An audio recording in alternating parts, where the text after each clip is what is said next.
মা ও মেয়েকে একসাথে পেয়ে যেভাবে কাজ করলাম। আমার বয়স কম, আমি আর পারছি না, কিন্তু তারপরও রাতে জোর করে তার মেশিন আমার গুহার এত জোরে জোরে দিল।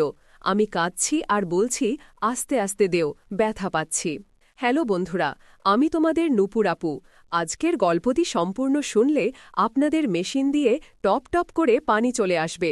তাই হাতের কাজ করার আগে হাতের কাছে টিস্যু রাখুন। শাশুড়ি বাড়িতে অনেক দিন থাকার কারণে আমার মন উদাস হয়ে গিয়েছিল, তাই ভাবলাম কিছুদিন মায়ের বাড়ি চলে যাই। মায়ের বাড়িতে যে আনন্দ পেলাম তাতে আর শাশুড়ি বাড়ি ফিরে যাওয়ার ইচ্ছাই হচ্ছিল না। আমার নাম শিবাশী, আমি একজন গৃহিণী। আমার বয়স ৩১ বছর। আমার বিয়ে হয়েছে ৩ বছর আগে। আমি আমার স্বামীর সাথে শহরে থাকি। আমার স্বামী একটি কোম্পানিতে চাকরি করেন। আমি খুব সুন্দর এবং গৌরবর্ণ। আমি সবসময় সাজগোজ করে থাকতে পছন্দ করি। আমার স্বামী আমাকে খুব সম্মান করেন। যখন আমি সবজি বা কাঁচা বাজার করতে বেরোই তখন আমার সৌন্দর্য দেখতে লোকেদের লাইন লাগে। স্বামীর প্রাইভেট চাকরি হওয়ায় তিনি সকালেই বেরিয়ে যান এবং সন্ধ্যায় ফিরেন। যখন তিনি ফিরেন তখন বেশিরভাগ সময় ক্লান্ত থাকেন এবং খেয়ে ঘুমিয়ে পড়েন। মাঝে মাঝে যখন তিনি আমাকে সময় দেন তখনও আমার কোনো মজা লাগে না। অল্প সময়ের মধ্যেই তিনি ক্লান্ত হয়ে আবার ঘুমিয়ে পড়েন। কখনো কখনো আমার খুব রাগ হয় যে আমি সারা দিন তাদের জন্য অপেক্ষা করি আর তাদের কোনো খেয়ালই নেই যে আমারও কিছু প্রয়োজন আছে। তারা ঘুমিয়ে পড়লে আমি জ্বলে যাই এবং ভাবি ভগবান আমার কি কপাল লিখে রেখেছেন।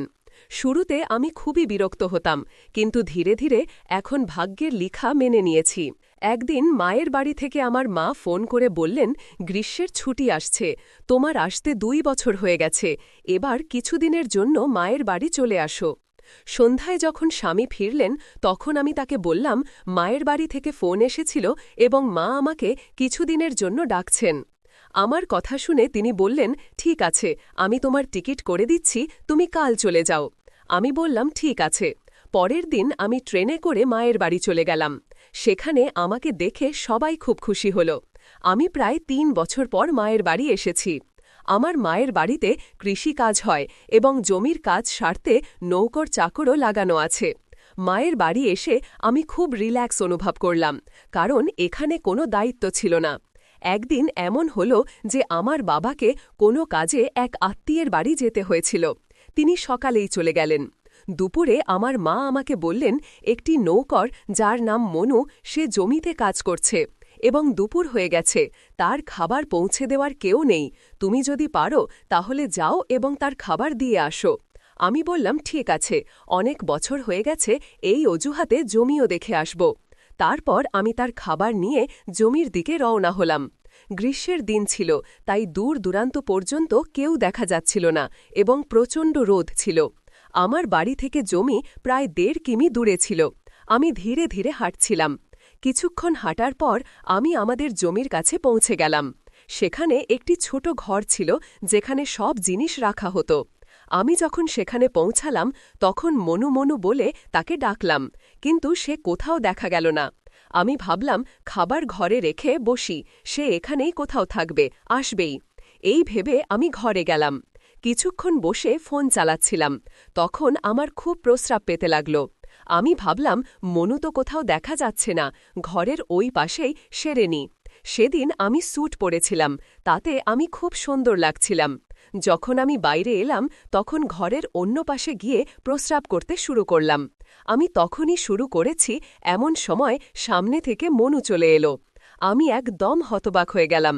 আমাকে এভাবে দেখে সেও হতবাক হয়ে গেল।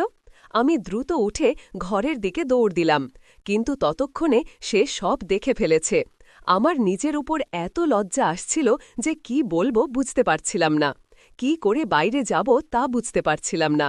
তখন মনু ভিতরে চলে এলো এবং হেসে বলল, এত সুন্দর দৃশ্য আমি আজ পর্যন্ত দেখিনি। আপনার মাকেও দেখেছি, কিন্তু তার দৃশ্য এত সুন্দর নয়। আমি হতবাক হয়ে গেলাম। আমি বললাম, তুমি তাদের কি ভাবে এবং কখন দেখেছ?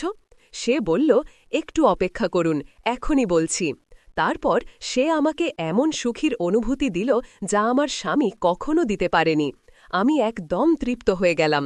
আমি এত মজা পেলাম যে আমি খুশিতে আত্মহারা হয়ে গেলাম। এত মজা আমি আগে কখনো পাইনি। তারপর আমি তাকে মায়ের সম্পর্কে জিজ্ঞাসা করলাম। সে বলল, তাদের দর্শন তো আমি বাড়িতে একবার নয় অনেকবার করেছি। আমি হতবাক হয়ে গেলাম। আমি বললাম, তুমি মিথ্যা বলছ? তখন সে বলল, আমি শুধু দর্শনই করিনি, আমি তাদের আনন্দ ও সুখও দিয়েছি। তার মুখ থেকে এইসব শুনে আমি যেন একদম শান্ত হয়ে গেলাম। আমার কিছুই বুঝে আসছিল না যে কি বলবো।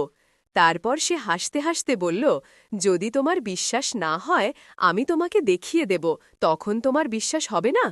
আমি বলতে চাইছিলাম না, কিন্তু জানি না কিভাবে আমার মুখ থেকে হ্যাঁ বেরিয়ে গেল। সে বলল, খুব ভালো, তারপর আমি তোমাদের দুজনকে অনেক আনন্দ দেব। আমি লজ্জায় কিছু বলতে পারছিলাম না। সে আমাকে বলল, তুমি সন্ধ্যায় খাবার খাবার পর একবার যেখানে গায়ে মাতার ঘর আছে সেখানে তাদের দর্শন করতে চলে আসবে। আমি কিছু বললাম না এবং তার খাবার দিয়ে বাড়ি ফিরে এলাম। সন্ধ্যায় যখন আমি খাবার খেয়ে নিলাম তখন প্রায় ৯টার দিকে মাকে কোথাও দেখতে পেলাম না। তখন মনুর কথা মনে পড়ল এবং আমি গায়ে মাতার ঘরের দিকে বাইরে গেলাম। সেখানে বাইরে গায়ে মাতা ঘাস খাচ্ছিল এবং ভেতরের দিকে একটি ঘর ছিল। সেখানে অন্ধকার ছিল, কিন্তু যেন কোনো মোবাইলের আলো জ্বলছিল। আমি ভিতরে উঁকি দিলাম এবং যা দেখলাম তাতে আমি হতবাক হয়ে গেলাম। ভিতরে আমি ঠিক সেই সব দেখলাম যা মনু আমাকে বলেছিল। মা আমাকে এত আনন্দিত দেখাচ্ছিল যে আমি কি বলবো। আমি চুপচাপ ঘরে চলে গেলাম। তারপর কি ঘটেছিল তা আমি পরে বলবো।